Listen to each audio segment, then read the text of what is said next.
There are several aspects to this budget that are so problematic and so egregious that I'm compelled to rise and speak against it. First is the fact that this budget allows for the continuation of what everybody knows and has acknowledged it as and has been widely reported as failed outsourcing in prisons. Everybody knows this has been a failure. Everybody knows that the outsourcing has jeopardized security, and yet we continue to fund it for unknown reasons. I don't know if it's because of the majority party's ideological devotion to outsourcing, regardless of the facts, or whether it's devotion to the specific contractor, but it simply does not make sense to continue down this failed road. We have a responsibility as legislators to curtail this failed experiment in prison outsourcing. Second, although lots of legislators pay lip service to protecting and serving our veterans, this budget fails to adequately fund and adequately staff the Grand Rapids Veterans Home. We've offered an amendment to do that. And by the way, this amendment isn't even about outsourcing. This would simply require minimum, basic, essential staffing, regardless of whether it's provided by state employees or contracted employees.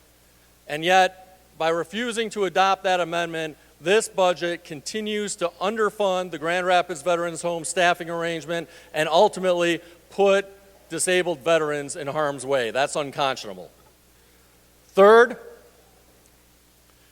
even as the state pleads poverty and says that it can't adequately fund the Grand Rapids Vets Home, even as it claims that it can't adequately provide revenue sharing to local communities, even as it refuses to adequately fund education, the state is still allocating through this budget millions of dollars to build a posh new office building for senators.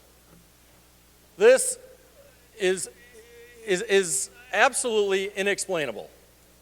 The fact that legislators are engaging in that kind of self-serving conduct of building a Taj Mahal to themselves across the street when they claim that they can't afford to provide basic funding to essential services is absolutely nonsensical.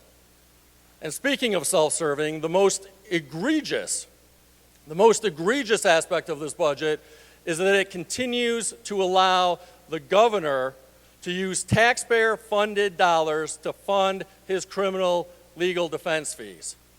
Now we've seen a lot of scandals across the country. We've seen a lot of criminal investigations of governors, whether it's Governor Blagojevich in Illinois, whether it's Governor Hunt down in Alabama.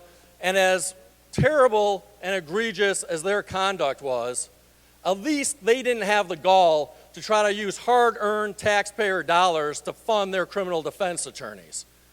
Unfortunately, the governor in Michigan doesn't appear to have that same boundary or that same basic sense of decorum. So it's incumbent on us as the legislature to curtail that practice and make sure that we're protecting hard-working Michiganders' tax money and not squandering it on criminal defense fees for the governor. Thank you.